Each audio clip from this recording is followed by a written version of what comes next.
أنا دينا أشرف يحيى، خريجة ليسانس حقوق وشغالة برضو في الأشغال اليدوية زي الخرز زي الأكسسوارز والحاجات دي. النهاردة هعمل معاكم حاجة على الفخار، هرسم عليه الفن الإفريقي.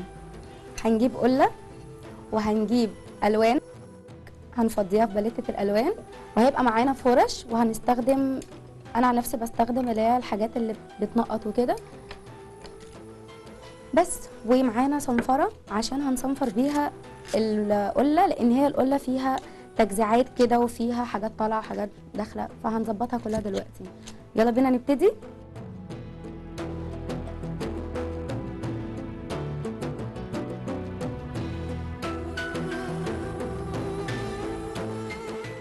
هننضفها ونديلها اول طبقة لون. نحط على جنب ننضف الاول.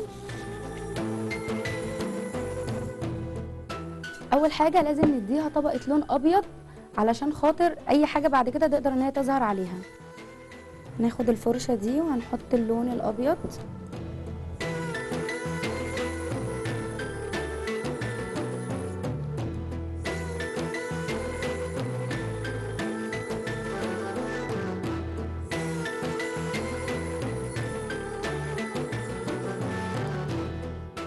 زي ما انتوا شايفين كده هنفضل ندهنها لحد ما نخلص كل الجوانب اللي فيها وكل حاجه،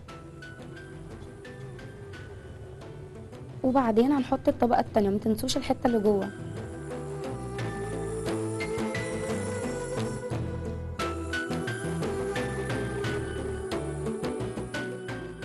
احنا كده حطينا اول طبقه، هنبتدي بقى نعمل الباك جراوند وبعدين نرسم السكتش بتاعنا. انا هعمل الباك جراوند بتاعي النهارده الوان فاتحه بحيث ان هي تدي على ضي النهار كده شويه. هحط هنا اصفر على شويه بني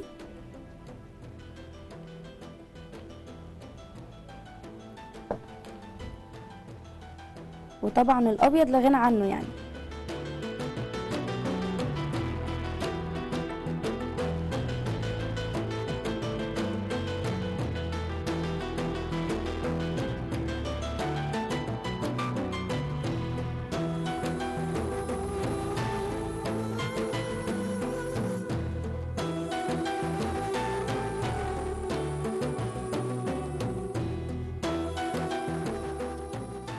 كنت في الاول برسم اللي هي الحاجات العاديه، بعد كده حبيت الفن الافريقي جدا لما طبقته على الفخار وبالذات على القلل. حسيت ان هو ادى منظر بجد حلو قوي، وناس كتير قوي عجبها الموضوع ده. برضو ما ننساش الحته اللي جوه دي عشان بتظهر برضو.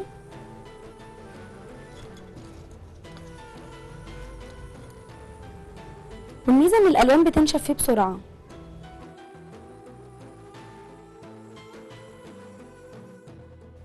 احنا كده خلصنا الباك جراوند زي ما انتم شايفين نشفت. هنبتدي نرسم السكتش بتاعنا. انا النهارده هرسم برضو الفن الافريقي عشان انا بحبه.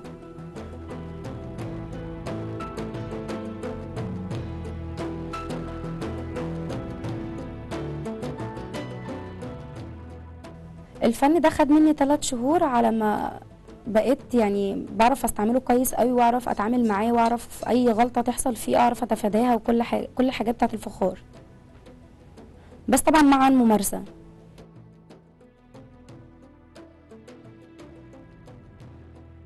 احنا خلصنا كده السكتش بتاعنا اهو، وبعد كده هنبتدي نلونه.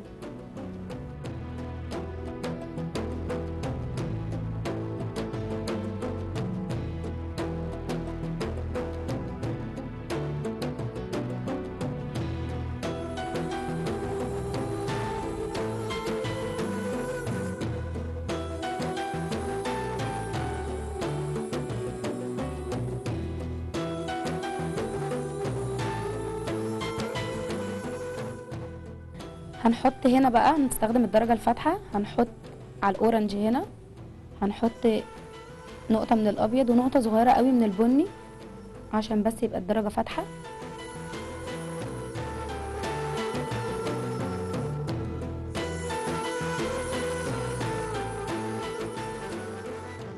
هو اللون نفسه غامق، احنا لو حابين ان احنا نخفف الدرجة شوية او التركيز بتاعه ممكن نحط مية، بس يعني مش كتير، يعني ممكن نحط بحاجة بسيطة كده ونشوف اللون تمام معانا تمام، مش تمام نزود تاني، بس ما نحطش المية مرة واحدة.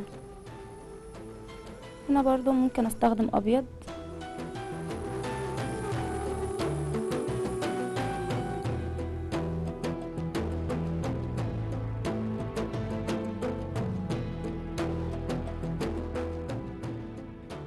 مش شرط عشان تبقى فنان ان انت لازم تستخدمه الفرش او اي حاجه، لا احنا في ماتيريال كتيره قوي. يعني انا مثلا ما بحبش استخدم فرش نهائي، بستخدم سكاكين.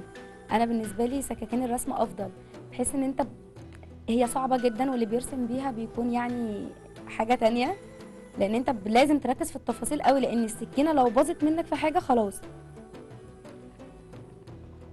يعني انا هنا بستخدم الفرشه الحجم اللي يناسب معايا الحاجه اللي انا بعملها هنا بالظبط، ما ينفعش استخدم فرشه مقاس اكبر، هتبوظ مني كل حاجه.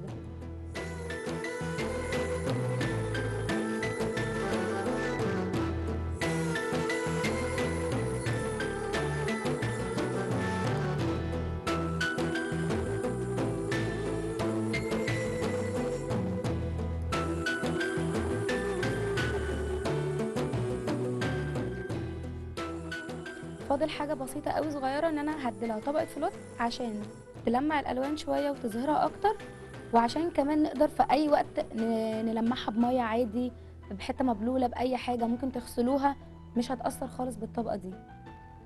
احنا جبنا الفلوت، هنبتدي نحطه.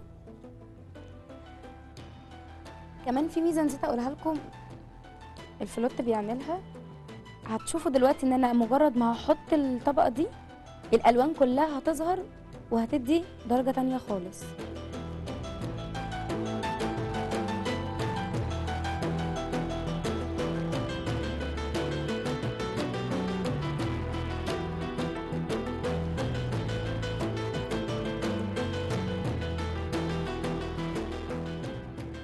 احنا كده خلصناها خلاص. اتمنى تكون عجبتكم السكتش بتاعي يكون بسطكم وتكونوا استفدتوا منها، واي حد حابب يدخل في الموضوع او حابب ان هو يرسم، ما ما ياخدش كده او يخاف، لا خد الخطوه عادي وارسم وبراحتك، وجرب واغلط وجرب وبوظ، وهتوصل في الاخر لنتيجه كويسه جدا.